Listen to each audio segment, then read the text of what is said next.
Hi everyone, welcome to In the Past Lane, episode 199, coming to you from the Dueling Pistols studios located somewhere in central Massachusetts. I hope you all are safe and sound. It's all good on this end, except that I'm in a minor state of shock over the fact that August is upon us. As any educator will tell you, the arrival of August always boosts the anxiety as we shift from a relaxed summer mode to preparing for the start of classes. And this year, with the pandemic, it's anybody's guess as to how the fall term will unfold. We shall see. In other news, I have a major announcement to make. I'm pausing the In the Past Lane podcast, very likely permanently. It pains me to say this because it's been so much fun to make this podcast over the past 4.5 years. I've loved every minute of it, especially all the interactions with you listeners. But here's the deal. I am simply overwhelmed these days with trying to run the history department as we plan for what will certainly be a challenging fall term. And I just don't have the time for the podcast. And one other thing. I haven't written a book in 5 years, and I really need to get back to writing. So, I hope you'll all understand my decision. Trust me, it wasn't an easy one to make. So here's how this will work. This week, I'm rerunning another favorite episode from the In the Past Lane archives. It's about Alexander Hamilton. Maybe you've heard of him. Then, because I like round numbers, I'll do one more original episode, episode 200, to finish up. Finally, I'll be turning off the Patreon and PayPal donations. Thanks to everyone who supported the podcast financially over the years. I really, really appreciate it. Okay, that's enough of that. Let's get on to that Hamilton guy. Hey, excuse me. Do you know who that guy is? He looks so familiar. Alexander Hamilton. Oh, right. You are listening to In the Past Lane, the podcast about history and why it matters. We, the people of the United States, in order to form a more huddled masses yearning to breathe free. Consider that we shall be as a city upon a hill. That all men and women are created equal. Give me liberty or give me death. Nobody's free until everybody's free. The government of the people, by the people, for the people, shall not perish from the earth. History matters because it's not just about the past. History's about us, here and now. It explains the world we live in and why things are the way they are. And history gives us insights into how to achieve a more just, peaceful, and prosperous future. So people, let's do this. Hi there, everyone. Welcome to In the Past Lane, the podcast about history and why it matters. I'm host Edward T. O'Donnell, your historian at large, and this is In the Past Lane, episode 23. It's all about We are coming to you this week from the Federalist Papers Studios, located on the campus of Holy Cross College in Worcester, Massachusetts. You can learn more about me, this podcast, and our guests at our website, inthepastlane.com, and on Facebook, Twitter, and Instagram. Keeping us cool and calm while under enemy fire is our executive producer, Lulu Spencer. And now I'm pleased to tell you that we have a new associate producer, Devin Mchugh. Devin is a student here at Holy Cross. She's a fellow lover of history and studies digital media here. Welcome aboard, Devin. Happy to be here. So tell me, how are you getting along with Lulu so far? It's a work in progress.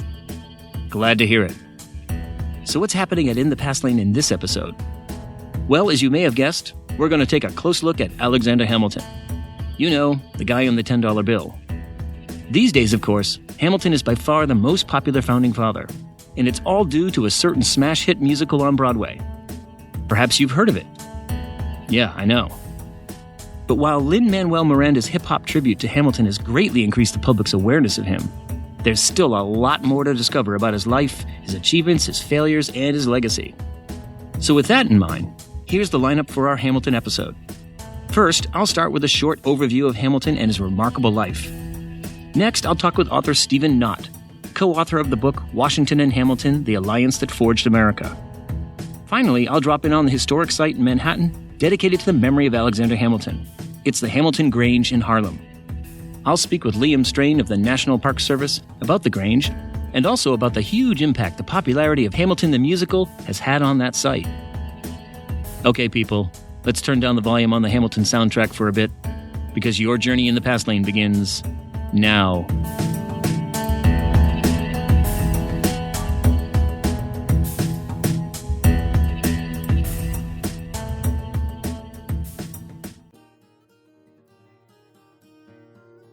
Alexander Hamilton lived one of the most remarkable lives in American history.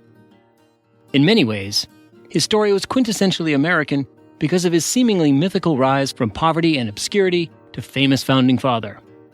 This improbable story began in 1755, when Alexander Hamilton was born out of wedlock on the Caribbean island of Nevis. Now, I probably don't need to tell you that being born a so-called illegitimate child in this era was not an auspicious beginning for young Alexander. But then it gets worse. His father abandons the family. Then his mother dies of yellow fever. Young Alexander then goes to live with a cousin who commits suicide. And if you stop the clock right here, the prospects for this impoverished, orphaned bastard teenager living on a tiny Caribbean island did not look good. I mean, by any rational assessment, young Alexander Hamilton was headed for a life of hard labor, poverty, illness, and early death. That's what happened to most poor, orphaned bastards living in the British Caribbean in the 17th century. But then 15-year-old Alexander Hamilton experienced an incredible, almost miraculous series of events. First, he went to work as a clerk for a wealthy merchant named Nicholas Kruger. Alexander quickly distinguished himself as a keeper of accounts, and soon he became Kruger's trusted right-hand man. Next, impressed by Hamilton's extraordinary mind, talent, and burning ambition, a local minister named Hugh Knox arranged for Hamilton to be sent to the American colonies to receive an education. In 1774, at the age of 20, Alexander Hamilton enrolled in King's College in New York, today's Columbia University. Well, you probably know what happens next. Hamilton absolutely crushes his studies at King's College, and he's well on his way to finishing his course of study in record time when, wait for it, the American Revolution begins. So here are the headlines of what happens in the coming years. Hamilton joins the Continental Army. Soon he's chosen by George Washington to serve as his staff officer, a crucial role he fulfills for almost the entire war. In 1780, Alexander Hamilton marries Elizabeth Schuyler, daughter of a prominent and wealthy New York family. In 1782, Hamilton studies law and then opens what becomes a thriving law practice. 2 years later, he helps found the Bank of New York. 2 years after that, he's elected to the New York State Legislature. In 1787, Hamilton attends the Constitutional Convention, and then spends much of 1788 writing the majority of the Federalist Papers as part of the campaign to win ratification of the Constitution. The next year, George Washington chooses Hamilton as his Secretary of the Treasury.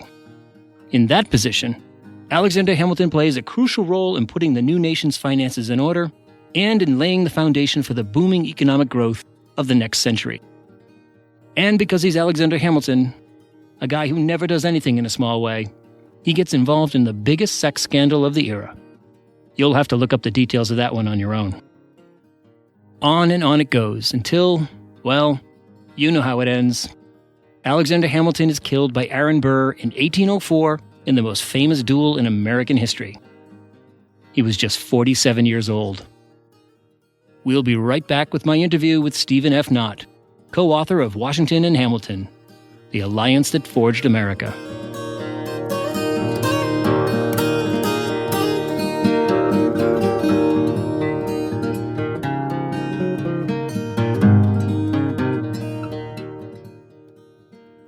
We are back. Ed O'Donnell at the In the Past Lane podcast. With me now is Stephen F. Knott. He is a professor of national security affairs at the U.S. Naval War College. He's also the author of several books, including Alexander Hamilton and the Persistence of Myth, and most recently, with co-author Tony Williams, Washington and Hamilton, The Alliance That Forged America. Stephen F. Knott, welcome to In the Past Lane. Oh, thanks for having me, Ed. I'm thrilled to be here. So I've really enjoyed reading your book about this fascinating duo of Washington and Hamilton. And it seems to me that, clearly from the get-go, the inspiration behind the book is, your belief that Hamilton's been overlooked as one of the key founding fathers. And if Hamilton's overlooked, then so too is the relationship between Hamilton and Washington, which turns out to be essential to so much of what happens in the founding of the country and the early republic. So it's hard to say now. Of course, you started working on this book prior to the Hamilton mania that has exploded with the musical. So it's hard to say Hamilton's getting no attention these days. But setting that aside, why do you think up until your book and the musical that Hamilton did receive so little attention relative to, say, Jefferson or Washington or Madison? Well, I actually think that in some ways Jefferson has a more poetic image in the American mind. He's far more of a Renaissance man than Hamilton ever was. He had varied interests, and Hamilton was very much a practical, pragmatic kind of guy focusing on how to make things work. So that explains a little bit of it. But I also think, to be blunt, that there has been a kind of political bias or ideological bias against Hamilton. I do think, at least for some time, progressive historians were far more taken with Jefferson and his more populist inclinations, whereas Hamilton was seen, I think somewhat incorrectly so, as America's founding plutocrat and the sort of champion of Wall Street. For quite some time, particularly in the 20th century, Hamilton really was seen as kind of to borrow a term from It's a Wonderful Life, the sort of Mr. Potter of the American founding. Yeah, the guy who's more into spreadsheets than into, as you say, philosophical treatises. Yes. And it's interesting. I was unaware of this until about a year ago, but in 1943, the hit musical on Broadway was The Patriots. That's right. And it starred Thomas Jefferson as the hero, and now it's quite the reverse with Hamilton, the musical. That is exactly right. And in fact, The Patriots, Hamilton basically, to the extent that he's in the play, is kind of stomping around the stage with a cigar in his mouth, talking about the American public as being, a group of swine. And Eliza Hamilton, Hamilton's wife, sort of munching on chocolates, kind of Marie Antoinette style, looking down her nose at the common folk. So it is remarkable how Hamilton's image has been transformed in the last 70 years or so. Yeah, I think that play certainly reflects the era of the New Deal. Right. Well, so Washington and Hamilton, it's a very important relationship. It's also a very complicated relationship. They couldn't be any more different in so many ways. And not just an age disparity of about 23 years, but really, Washington comes from the highest of high circles and Hamilton from the absolute lowest that one can imagine. Tell us a little bit about that. I think it's really an interesting part of the relationship. Sure. Well, as you say, Washington was a comfortable member of the Virginia gentry. He lost his father at a relatively young age, so it wasn't a completely idyllic upbringing, but he was comfortable, and his family was fairly prominent in Virginia circles, whereas Hamilton could not have been brought up in a more dysfunctional environment. Hamilton's father, as you know, ran off at a young age. Then his mother was accused of being an adulteress because she remarried before her divorce was finalized, so she was actually imprisoned for a time for adultery.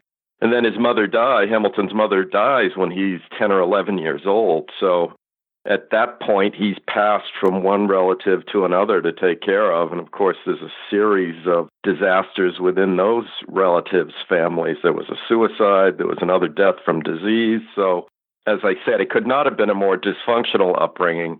And the remarkable thing is that Hamilton was ever able to sort of get beyond all of that and to make himself, what he ultimately became. It's an incredible story. It really is. In that era, not to have parents and people with connections, and for him to basically impress people, certain people that become his patron. It's really an amazing American story of you've got all the hard work and pluck, but also tons of luck to make it so. He's running an export-import firm, essentially, on the island in St. Croix.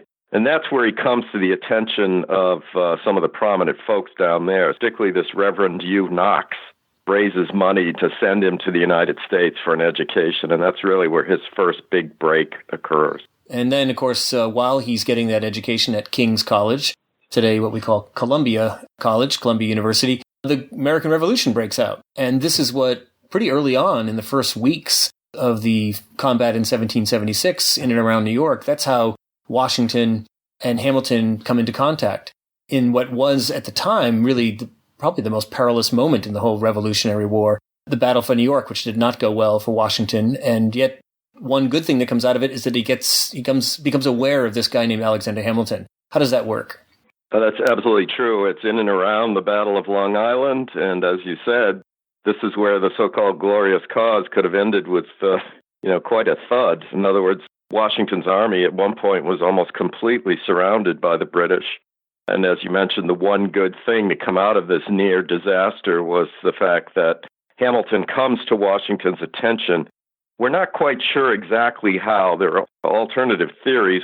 One is that General Nathaniel Greene, who was one of Washington's better generals, mentioned Hamilton to Washington. The other is that it was Henry Knox, Washington's artillery commander.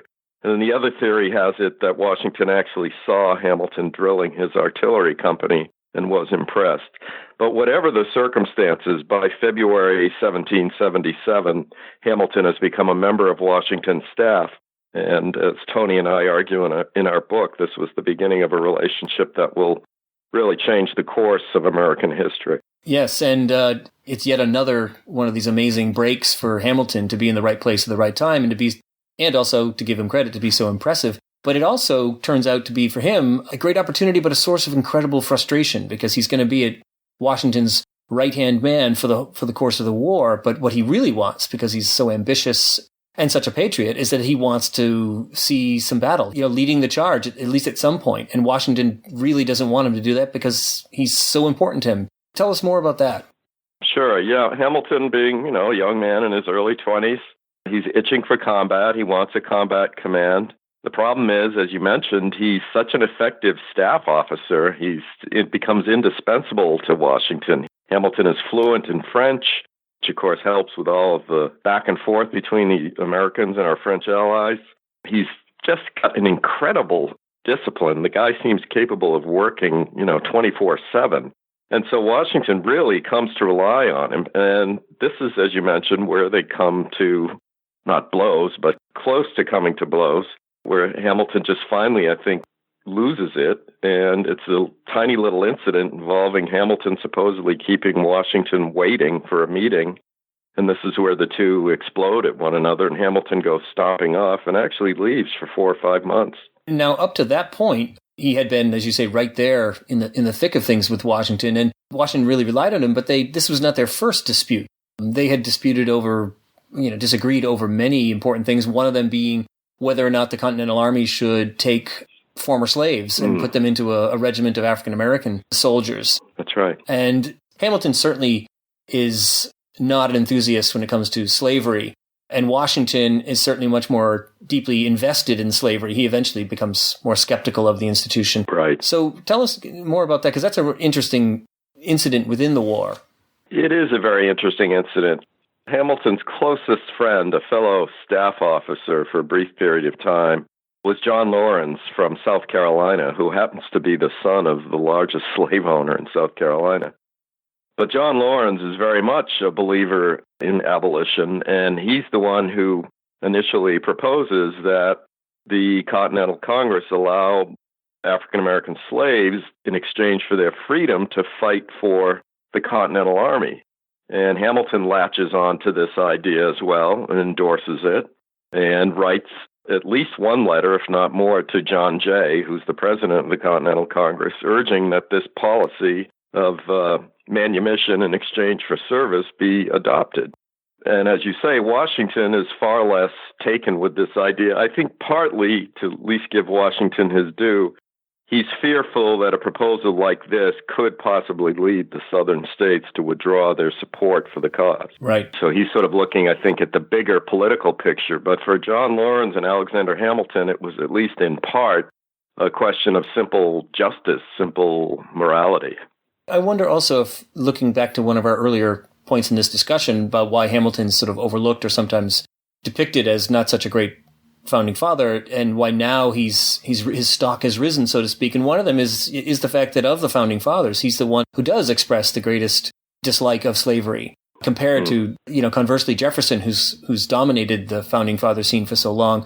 His relationship with slavery, his ownership of slaves, his relationship with Sally Hemings has certainly diminished his stock, or certainly made it much more complicated. So that's a very interesting sub-element to this question about why Jefferson and not Hamilton for so long. Yeah, it is. And to be perfectly honest, I've never quite understood, and I still have to confess that I get my back up when I hear people refer to Jefferson as sort of the champion of the common man and Hamilton the champion of the elites. And, look, if you happen to be an African American or a Native American for that matter, things looked a heck of a lot different in the 1790s and early 1800s in terms of who really was the champion of the common person. It was very common for followers of Jefferson to refer to the Federalist Party as the Black Federalists. They were seen as the party that would take some steps that would harm the interests of the slaveholding South. So I just think it's very ironic that, again, even to this day, Hamilton's portrayed as an elitist and Jefferson somehow comes off as the champion of the common man, when in fact Jefferson was the largest slave owner, one of the largest slave owners in Virginia. Well, back to that point where Hamilton and Washington do have their falling out over this, what seems like a small incident, but probably was the straw that broke the camel's back. Washington is, a brilliant figure in so many ways, but he's also a very difficult person to work with. And I think that incident sends Hamilton over the edge. And I think Hamilton may also have a sense that, if he's ever going to get into the field of battle, this maybe walking away from Washington is the first step. Yeah, I would agree. George Washington, as you mentioned, had tremendous attributes, but he was extremely difficult to work for. He was not a warm and fuzzy kind of guy.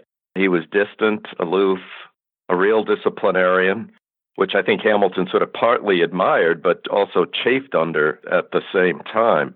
And look, just the fact that you're under the constant stress and strain of war, you're working for a boss who is extremely demanding.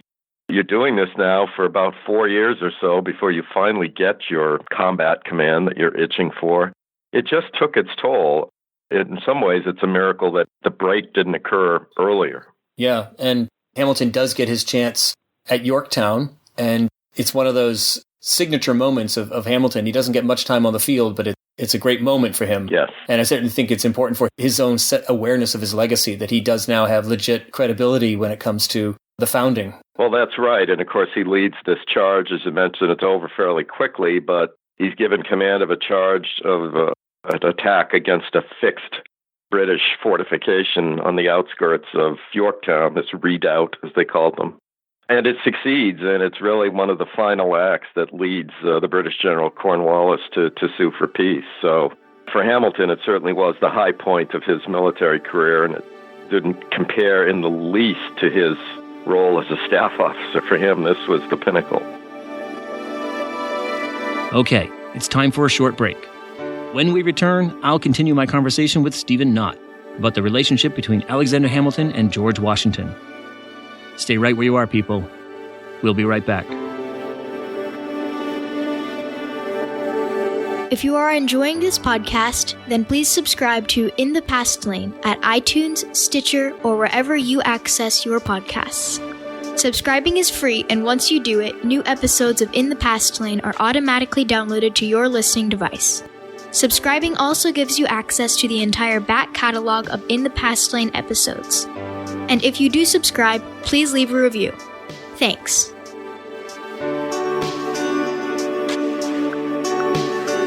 You are listening to In the Past Lane, the podcast about history and why it matters.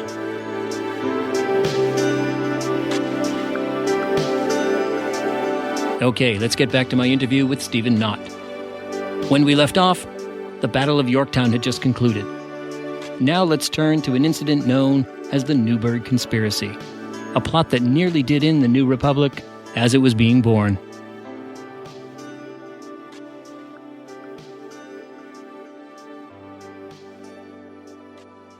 So the period from 1781 to 1783 is a period in which the Continental Army is still in the field. The war is still technically on, but they are being neglected by Congress. And there's a lot of anger, a lot of rancor within the ranks about this fact. And what ultimately comes of it is something called the Newberg Conspiracy, which Hamilton, to some degree, is involved in, and Washington plays a crucial role in putting it down. Could you tell us about that? It's one of those interesting and fascinating moments in history, and also one of those moments when things could have really gone badly for the founding.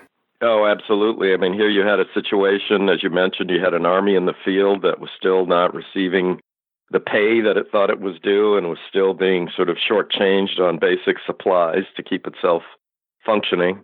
And you had a sort of simmering revolt led by some mid-level officers. And Hamilton's role in the Newberg affair, to this day, you'll get varied accounts depending on which historian or biographer you talk to.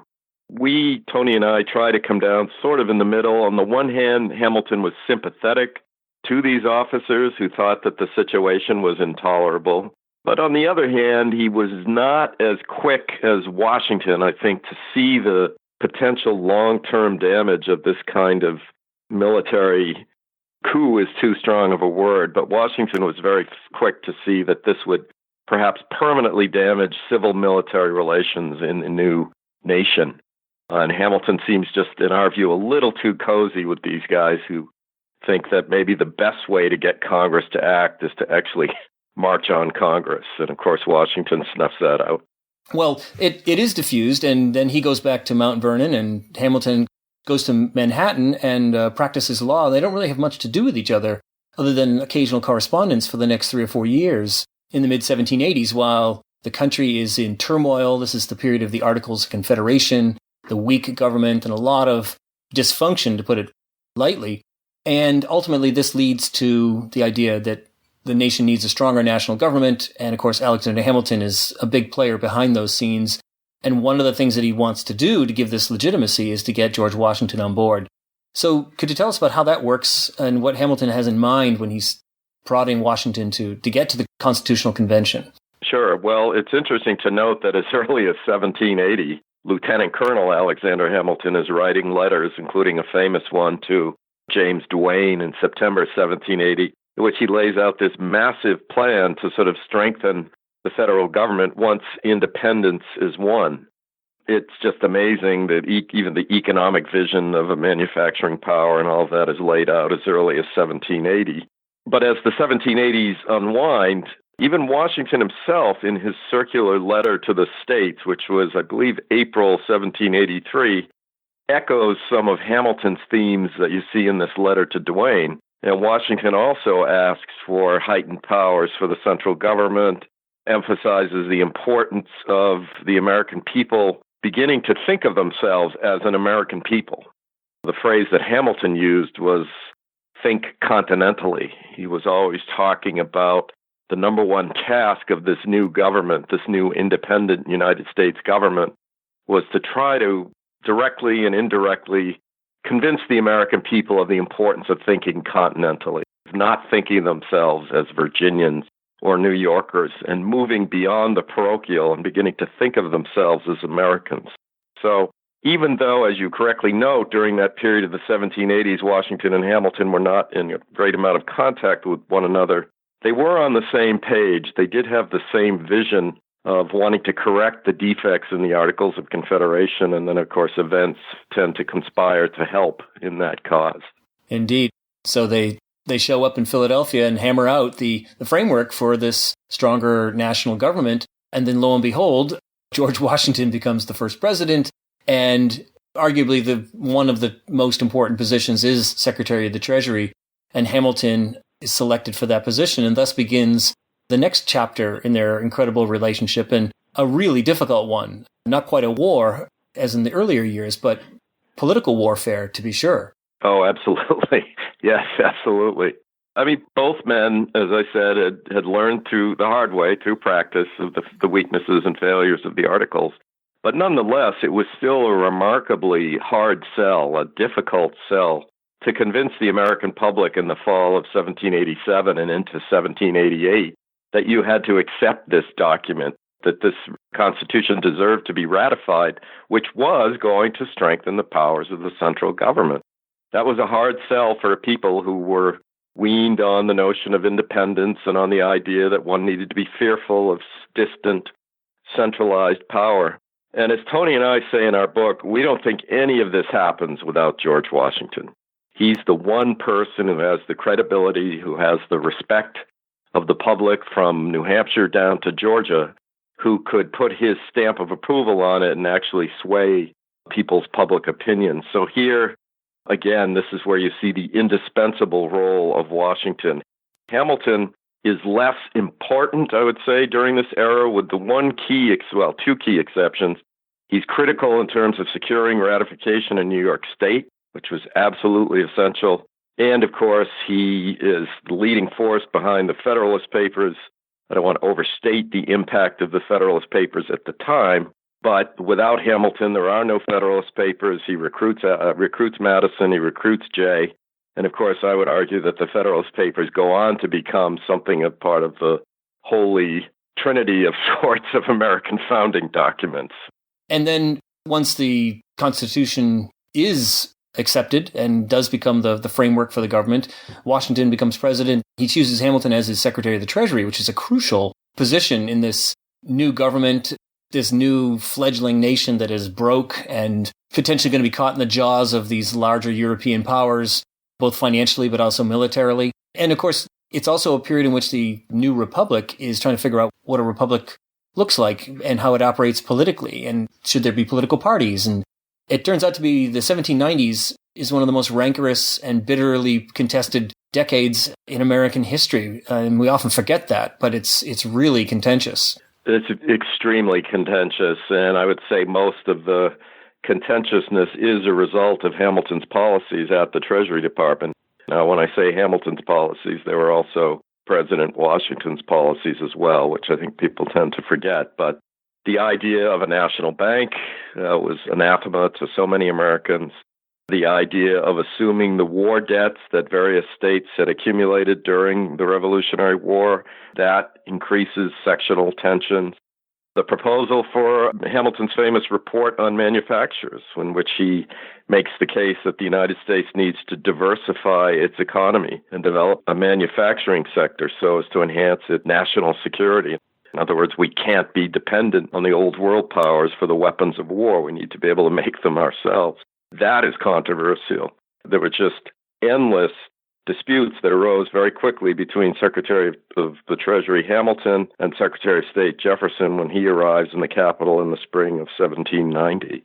Yeah, you point out that during the Revolutionary War, they were literally shot at, and that during this period, they are figuratively shot at, Hamilton and Washington, that is, in the rancorous politics of the 1790s. And I think that's also part of where the negative image of Hamilton develops, as you point out, that Jefferson is really masterful at crafting these myths about Hamilton as a way to build up his own credibility with an eye towards the future. And that really, I think, plays into the hands of Hamilton's critics. And maybe one good example beyond the ones you've already mentioned, which is the Whiskey Rebellion in 1794. I believe Jefferson calls it Hamilton's Rebellion and really tries to portray Hamilton as this almost a dictator in waiting, a would-be Caesar who's champing at the bit to go out and attack rebellious American farmers. As you point out, that's really an inaccurate depiction. Why don't you tell us more about the Whiskey Rebellion? Yeah, the Whiskey Rebellion, again, even to this day, I think, is frequently cited by Hamilton's critics and by historians, perhaps with a more populist bent, being an example of Hamilton's authoritarian streak, of his closet Caesarism. I don't see it that way at all, and certainly Hamilton and Washington didn't see it that way. The way they saw it was very similar to the way Abraham Lincoln would see events in the early 1860s, which was the question of, does an armed minority have the right to resist lawfully enacted legislation by the force of arms? There were acts of violence against federal revenue agents who were sent into western Pennsylvania. There were threats at one point to actually burn down the city of Pittsburgh. I do think there's a tendency to romanticize the Whiskey Rebels and to see them as common folks standing up to the evil East Coast financial establishment. But again, from the perspective of Washington and Hamilton, you had an extremely young nation, what was it, in its fourth or fifth year, in which there was a real question of whether this system of self-government was going to survive. So that's a real challenge, and they took it as a challenge in no uncertain terms. Yeah, it seems like one thing that lurks in the back of the mind of anybody in that period who considers themselves a scholar of history and of republicanism is that republics are really fragile, and that they're wondrous systems, but they historically are very fragile. And so it's very clear that Washington and Hamilton and others see this rebellion as more than just a rebellion of Western farmers who don't want to pay a whiskey tax. They see it as a threat to the very legitimacy of the government. Right. That explains more than anything else their response. And it is firm, but in a way it's magnanimous in the end, where Washington ends up pardoning most of the people The other thing I think that needs to be mentioned, Ed, is leading up to the most serious outbreaks of resistance, the Treasury Department had made a series of concessions to try to mollify the whiskey rebels, including at one point the United States military was required to buy all of their whiskey from that region of the country. I mean, there were a number of steps to both ease the impact of the excise and also try to indicate to these folks that the federal government was not their enemy. But I think at that point it was simply too late. The thing had started to spiral out of control. Yeah. Well, Washington finishes his 8 years and goes into retirement. Hamilton leaves the administration in the mid-1790s. And for Hamilton's ultimate end, which is in the famous duel with Aaron Burr in 1804, other than the fact that it ends Hamilton's this brilliant life, what is important about the story of the duel? Well, I think it goes back to the early 1790s when Burr had defeated Hamilton's father-in-law, General Schuyler, for a Senate seat in New York State. Then it's aggravated again in 1800, of course, where Hamilton urges his fellow Federalists in what I view as a great act of statesmanship to cast their votes in the deadlocked election of 1800 for Thomas Jefferson over Burr. Then in 1804, Hamilton steps up again and tries to obstruct or prevent Burr from becoming governor of New York.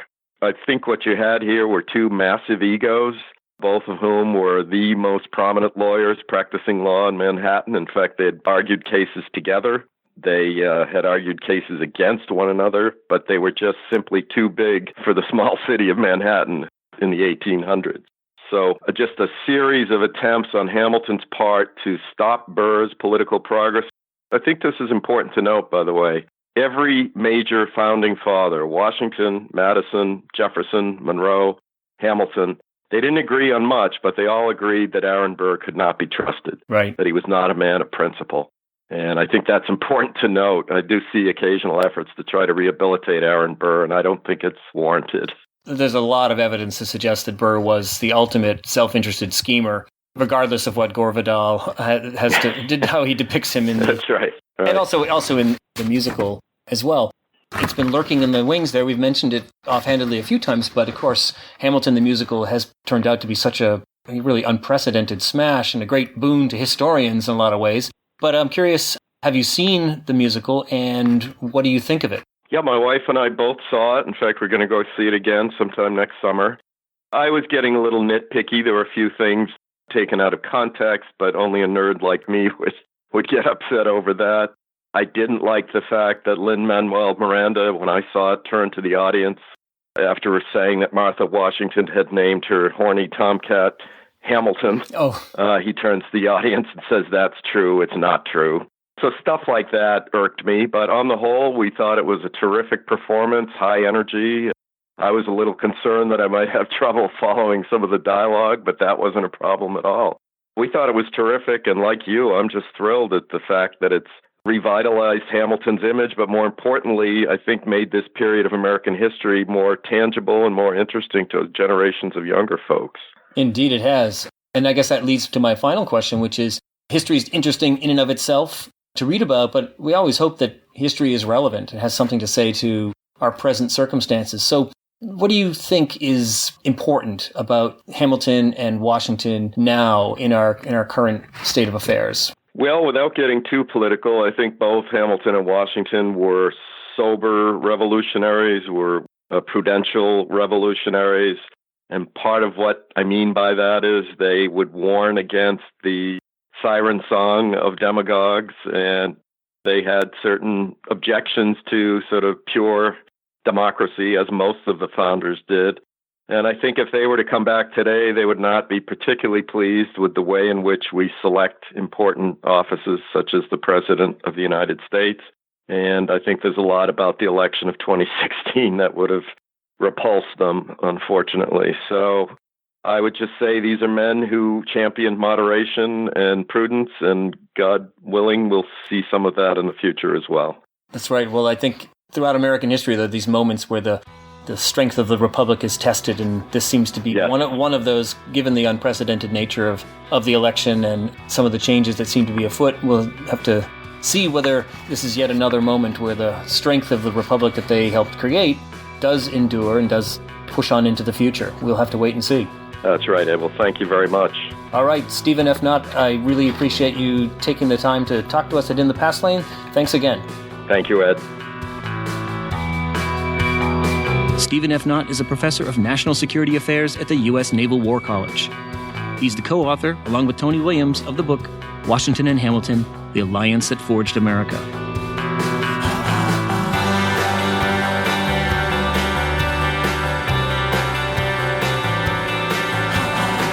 You are listening to In the Past Lane, the podcast about history and why it matters.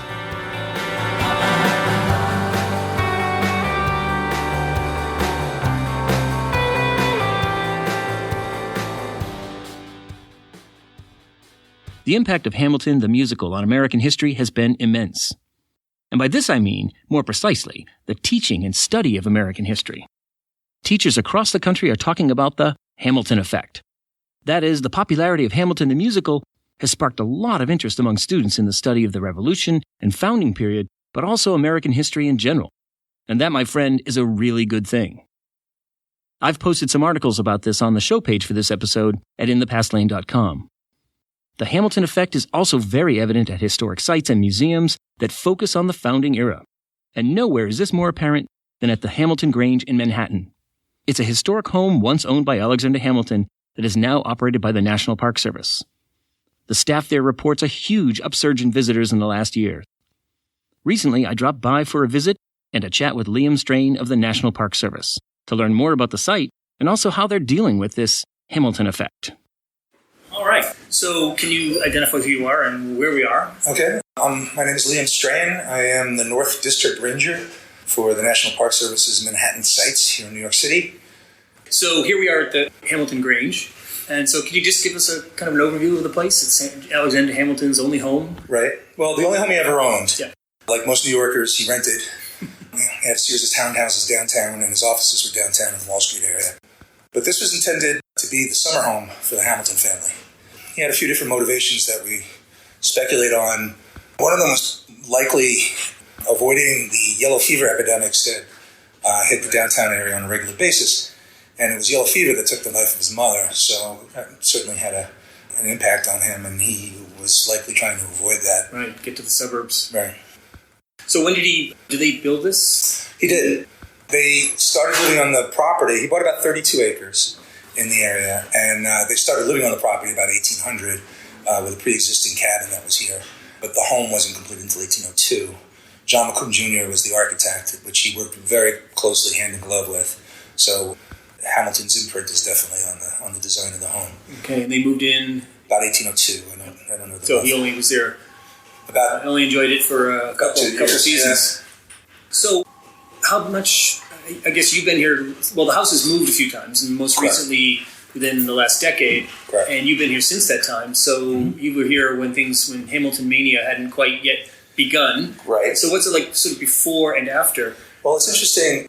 One of the telling things I think about our interpretation of the home is when we first opened the home, we were expecting to have to explain to people what the importance of Alexander Hamilton was. Mm-hmm. Some people were, many people knew about the Duel, some people knew he was on the $10 bill, but that was often the extent of their knowledge. And we created this very brief 20-minute National Park Service, standard visitor-centered film.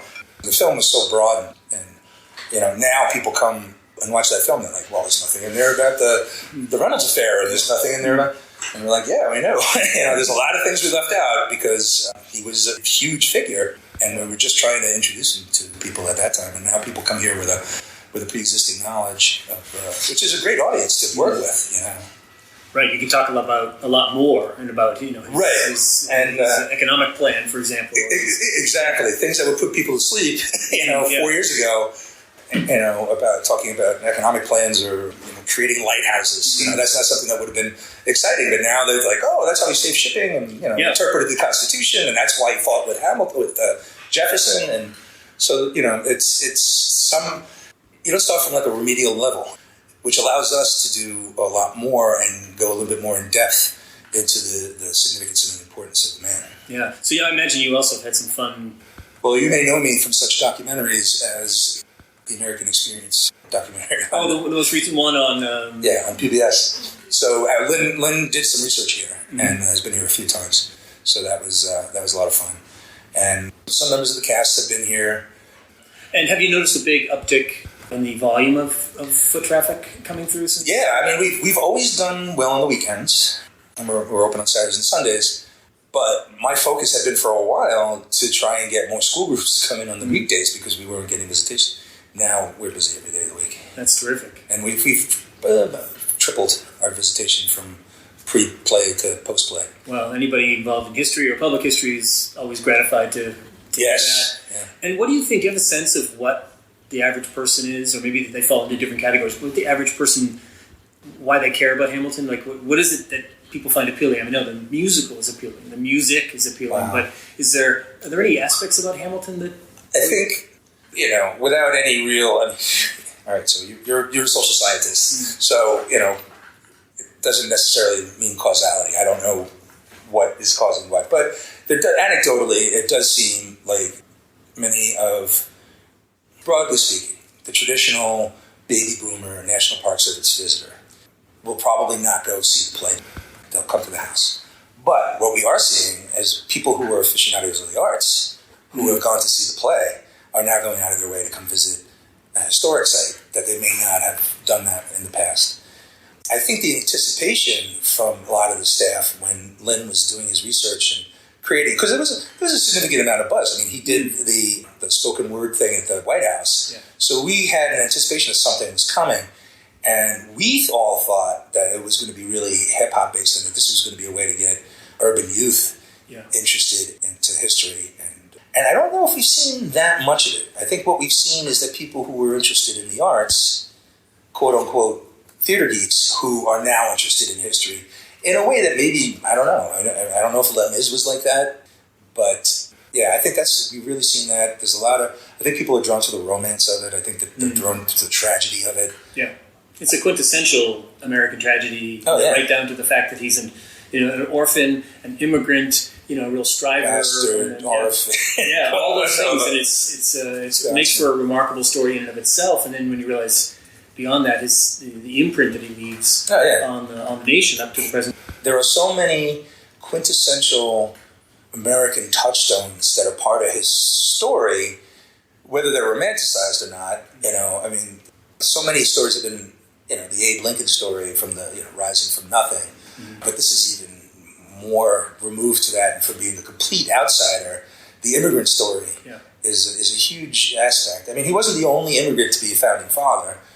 There were others, but he was the only one from the Caribbean and the only one certainly who was illegitimately born, which I think resonates with people in the 21st century that probably never had resonated before in any previous decade. That I think really makes him more accessible. But at the same time, the further removed we are from the early 19th century, the more difficult it is for people to understand the duel. Me included. I mean, for a 21st century mind to try and figure out why would people who are... I mean, Burr was the sitting vice president of the United States. Why would anybody do risk that? Yeah. Why do that? And Hamilton had already survived so much, had reconciled with his wife, had already lost his son, but I think it's very difficult for most 21st century audiences. In contrast to, they embrace the idea of an illegitimate child doing well, which would have been unthinkable in Hamilton's day, but they don't embrace the dueling thing, whereas in Hamilton's day, could not possibly embrace an illegitimate child really fully, but, we understand why he would be dueling, Right. This idea of honor. Yeah. So, it's an interesting part of the fascination people have for it, because it is a bit of a strange world. Yeah. More than 200 years ago. So have you had the chance to see the performance? I was very lucky to see it in previews at the Public. Yeah, I was privileged, and it's amazing. It really is. I'm not I like my Broadway dramatic, usually. I'm not a big musical theater person, but this really drew me in. I never owned I think I owned the Godspell soundtrack. But I've never owned another musical theater CD in my life, and this is in my car. I listen to it all the time. You and millions of Americans. Yeah. Well, that's great. Well, I really appreciate you taking the time. This has been great. Thank you very much. You're welcome.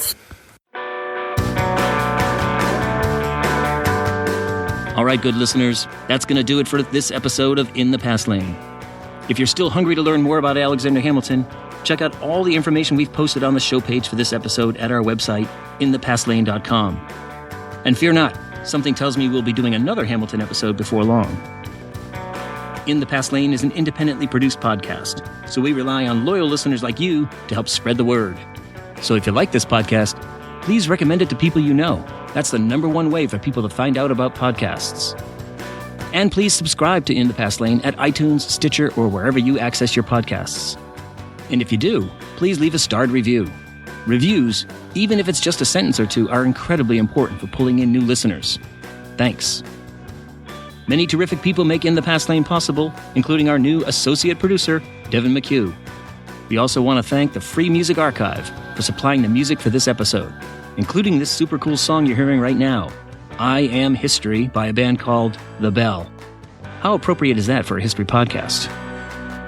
I'm In the Past Lane's host, Edward T. O'Donnell, your historian at large, reminding you that history explains our world, so let's pay attention to it. Thanks for listening. We hope you'll join us next week for another journey in the Past Lane. All right, Lulu, you know what to do. You get the last word. Go. 2 things. Who is this Devin?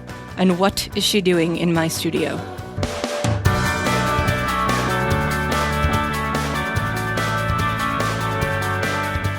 SBI, Snoring Beagle International.